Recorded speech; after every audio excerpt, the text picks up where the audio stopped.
সবাই আসতে পারি? হ্যাঁ অবশ্যই।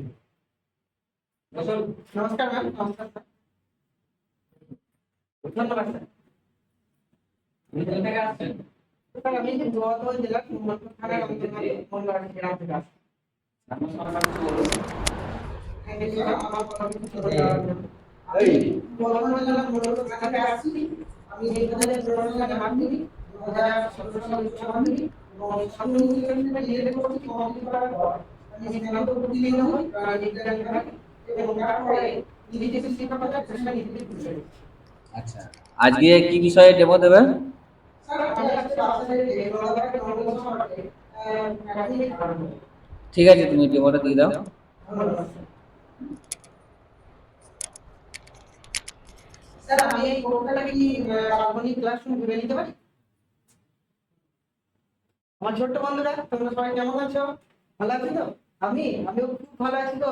আচ্ছা, একদিন তোমাদেরকে আমি বলেছিলাম যে আজকে কিন্তু কোনো পড়া হবে না, শুধুমাত্র গল্প হবে। তোমরা সবাই মনে রেখেছো তাই না? হ্যাঁ, ঠিক আছে, আজকে আর কোনো পড়া হবে না। প্রত্যেকদিন পড়া করতে কি কারো ভালো লাগে? ভালো লাগে। তো আজকে শুধু গল্প আর গল্প। কিন্তু বাস্তব গল্প, এটা কিন্তু আমি এক জায়গায় ঘুরতে গেছিলাম, সেই সম্পর্কে হবে গল্পটা। তোমরা কি সবাই শুনতে ইচ্ছুক? আচ্ছা, সবাই শুনবে? তাহলে শোনো। আমি একদিন ট্রেনে করে যাচ্ছিলাম অসম। তো যেতে যেতে যেতে যেতে আমাদের না ট্রেনটি মাঝ রাস্তায় গিয়ে হঠাৎ থেমে যায় এবং আমাদের জানানো হয় যে আজকে আর ট্রেন চলবে না। তখন আমরা কি করব? আমাদের তো খুব মন খারাপ হয়ে গেল। মন খারাপ হওয়ার পর আমরা ট্রেন থেকে নেমে রাস্তা দিয়ে হাঁটতে শুরু করলাম। যেতেই থাকি রাস্তা দিয়ে, অপরিচিত রাস্তা, কোথায় কি আছে আমরা কিছুই জানি না। সামনে একটু যাওয়ার পর দেখতে পেলাম এই দূরে এরকম বড় বড় পাহাড়, দূরে এরকম বড় বড় পাহাড়, আর রয়েছে কি জানো, এরকম বড় বড় গাছ, চারিদিকে রয়েছে এরকম বড় বড় গাছ। আমরা এই মাঝখান দিয়ে হেঁটে যাচ্ছি। তো যেতে যেতে আমরা লক্ষ্য করি যে আমরা সেই দেখেছিলাম লঙ্কা গাছ দেখেছো তোমরা সবাই? লঙ্কা গাছ, তেমনি যেতে যেতে লঙ্কা গাছের মতন অজস্র গাছ। তো তারপরে আমরা বুঝতে পারলাম যে হ্যাঁ, ওই গাছগুলো হলো চা গাছ। তো আমরা অনেক চা বাগানের ভিতর দিয়ে যেতে থাকবো। যেতে যেতে যেতে যেতে আমাদের চা বাগানের একটা শ্রমিকের সাথে দেখা। তার নাম ছিল নরেশ রাভা। তো তিনি বললেন যে আজকে চলুন আমাদের বাড়িতে, এই জঙ্গল কিন্তু মোটেই সুরক্ষিত নয়, আপনারা আজকে আমাদের বাড়িতে থাকবেন, কালকে আপনাদেরকে এই জায়গাটি ঘুরিয়ে দেন। তো আমরা তো সেদিনকে নরেশ বাবার বাড়িতে চলে গেলাম। তারপরে সকালে বেরিয়ে পড়লাম নদী দেখার জন্য। এখানে একটা নদী রয়েছে এরকম, এই নদীটি দেখার জন্য যেতে যেতে যেতে যেতে রাস্তায় না দুটো এক প্রকাণ্ড প্রাণী গো। দেখো তো প্রাণীটাকে তোমরা চিনো কিনা?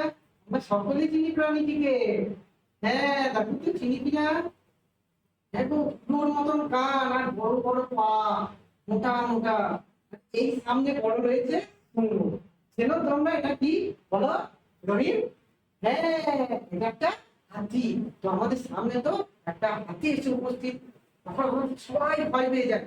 তখন নরেশ বাবা আমাদেরকে টেনে নিয়ে গিয়ে একটা জঙ্গলের কাছে ঢুকিয়ে দেন এবং বলেন যে একদম চুপ করুন, কেউ কোনো কথা বলবেন না, ও কিন্তু এদিকে চলে আসবে না। আমরা তো সবাই চুপচাপ জঙ্গলের পাশে বসে থাকলাম। হাতিটি চলে যাওয়ার পর আবার নদী দেখে ফিরে এলাম।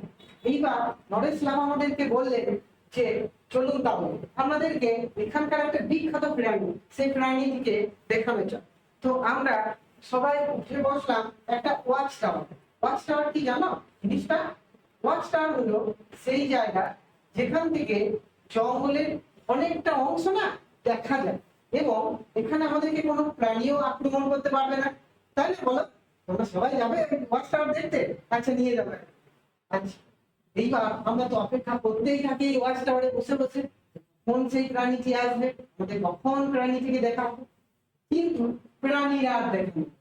তারপরে আমাদের সামনে হাজির হয় একটা প্রকাণ্ড প্রাণী। দেখো তো প্রাণীটিকে তোমরা চেনো কিনা? দেখো তো চেনো কিনা প্রাণীটিকে?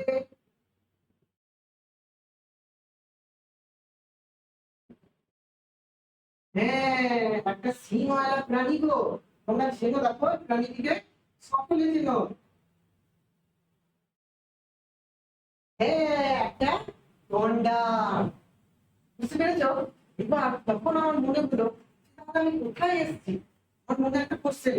তখন নরেশ ইসলাম আমাদেরকে কি বললেন জানো? আপনারা জলদাপাড়া জঙ্গলে এসেছেন। কি জঙ্গল বলো? জলদাপাড়া জঙ্গলে এসেছেন। হ্যাঁ, জলদাপাড়া জঙ্গল। আর এই মাঝখান দিয়ে যে নদীটা বয়ে গেছে দেখছেন, এটা হলো ফলং নদী। কি নদী বলো তোমরা? ফলং নদী।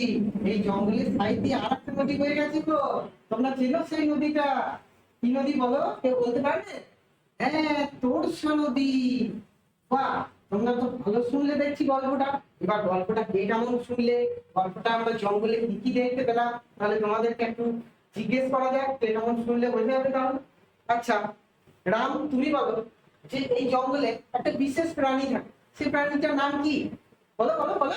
হ্যাঁ, ঠিক বলেছো, এক সিং গন্ডার। বাহ, আর এখানে যে মাঝখান দিয়ে নদীটা বয়ে গেছে তার নাম কি গো? আমাদের তো সেই ওখানে যায়নি গঙ্গা নদী, তেমনি এখানেও একটা নদী বয়ে গেছে, সেই নদীটার নাম কি বলো? টিচার তুমি বলো। হ্যাঁ, ফলং নদী। বাহ, এই তো তোমরা বেশ মনোযোগ দিয়ে শুনেছো দেখছি। বেশ, তাহলে গল্পটা আজ এই পর্যন্তই থাক। পরের দিন না তোমাদেরকে এই জঙ্গল থেকে কিভাবে আমি বাড়ি ফিরলাম সেই গল্পটা আবার বলবো, ঠিক আছে? তোমরা কি করবে, এই জলদাপাড়া জঙ্গলে কি কি দেখতে পেলে এই সম্পর্কে একটা তালিকা তৈরি করে নিয়ে আসবে এবং এর একটা চিঠি তৈরি করে নিয়ে আসবে, কেমন? ঠিক আছে, সবাই ঠিক আছে, বসে পড়ো।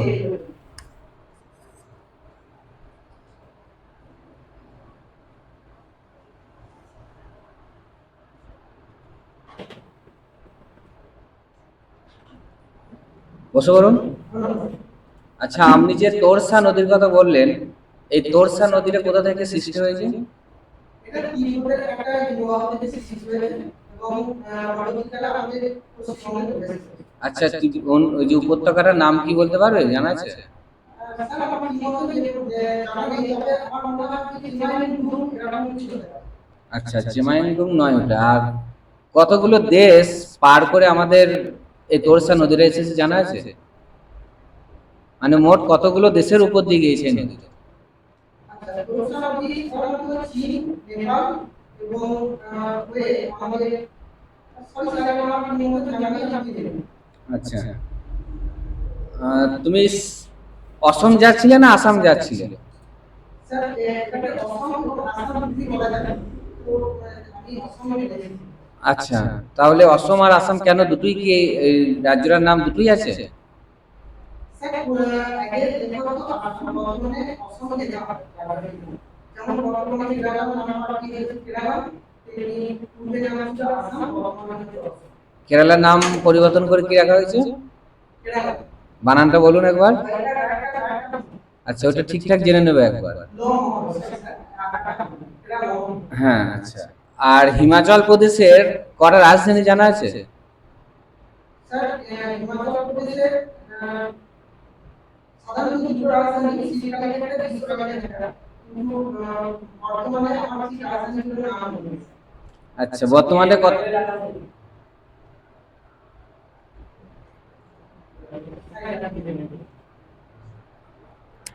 বলছি স্যার, আপনি যে পড়ালেন এটাকে কোন মেথড, মানে এই যে মেথড, এই মেথডটার নাম কি? স্যার আমি গল্প বলা পদ্ধতি অবলম্বন করে মেথডটি জানাই। শুধু কি গল্প বললেন? এবং আমি অডিও ভিজুয়াল মেথডে অ্যাপ্লাই করেছি। আমরা একটা টিএলএম এর মধ্যে ছোট অঙ্কন করেছি এবং টাকার সাথে সাথে প্রশ্ন উত্তর করানো এবং টিএলএম কি ছবি আঁকা হলো?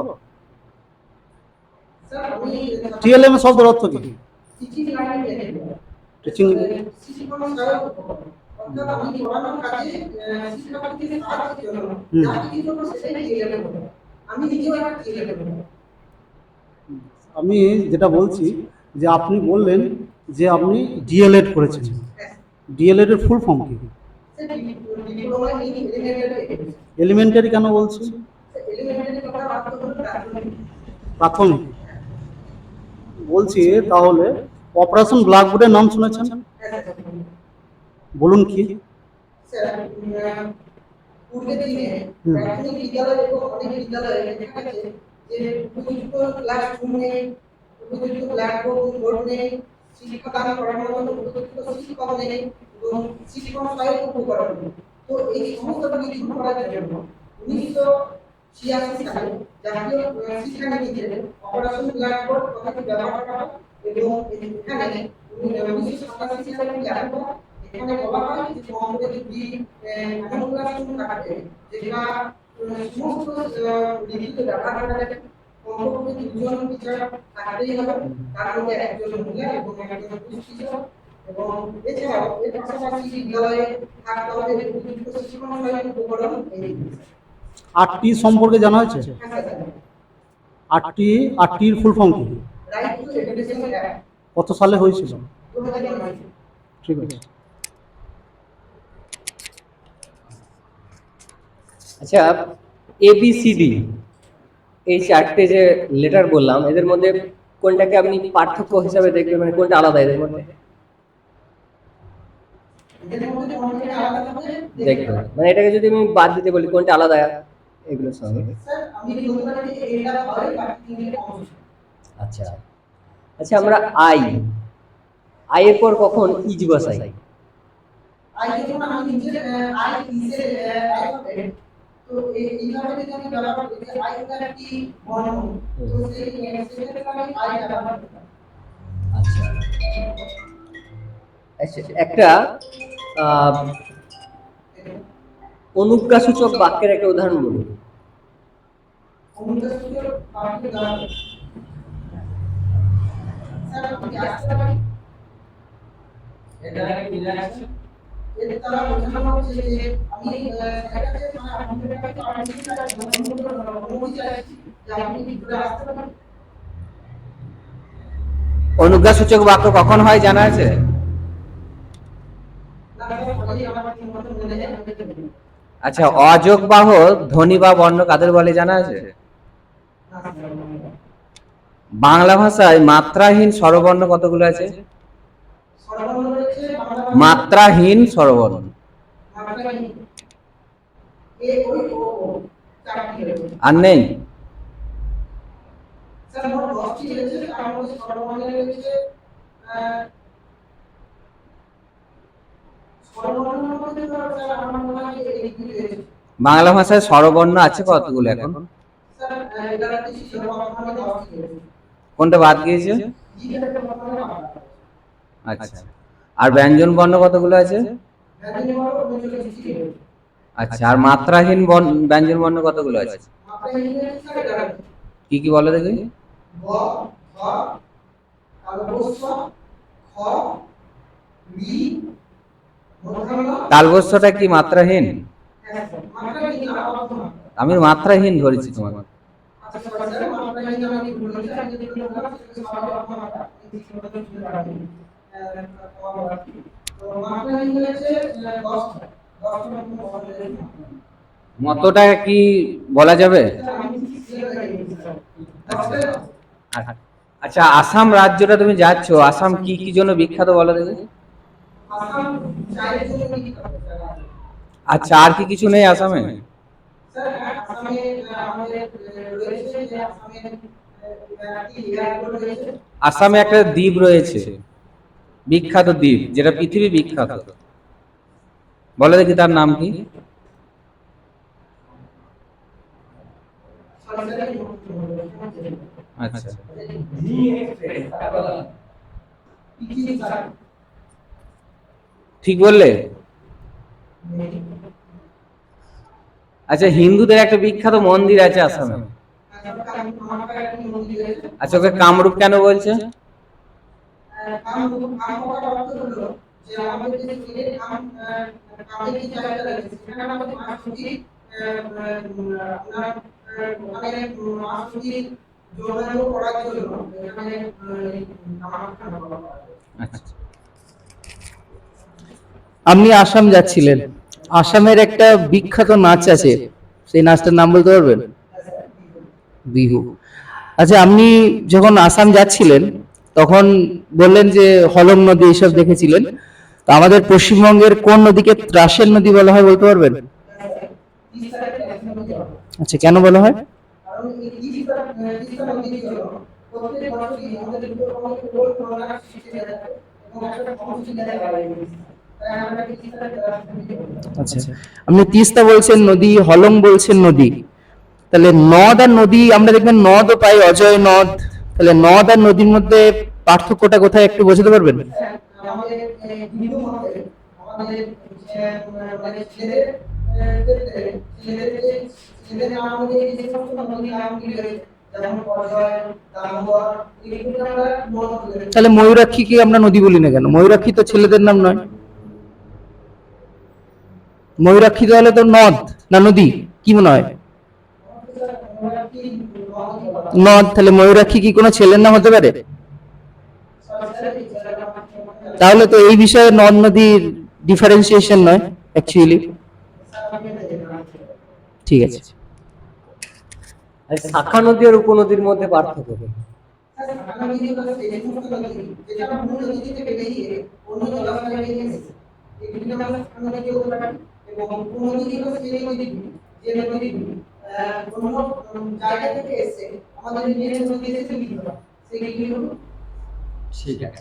আচ্ছা, আমাদের গঙ্গার দুটো শাখা নদী বলুন তো। গঙ্গার শাখা নদী হলো একটা আমরা বলতে পারি যে আমাদের ভাগীরথী নদী যেটা সেটা একটা শাখা নদী গঙ্গা ওখান থেকে বাকি গঙ্গা নদী আর একটা আমরা বলতে পারি পদ্মা আর উপনদী গঙ্গার উপনদী হলো অজয় যেটা আমাদের আমাদের গঙ্গা থেকে মিলিত হয়েছে এবং দামোদর যেটা আমাদের এলাকা থেকে কোথায়? গঙ্গাতে? না আমরা হুগলি নদীতে এসেছে তাহলে তো হুগলি হুগলি নদীতে মিশেছে। আচ্ছা, মানে যমুনা একটা প্রধান নদী যেটা বলা কোথাকার? যমুনা এসে মিশছে এটা আচ্ছা,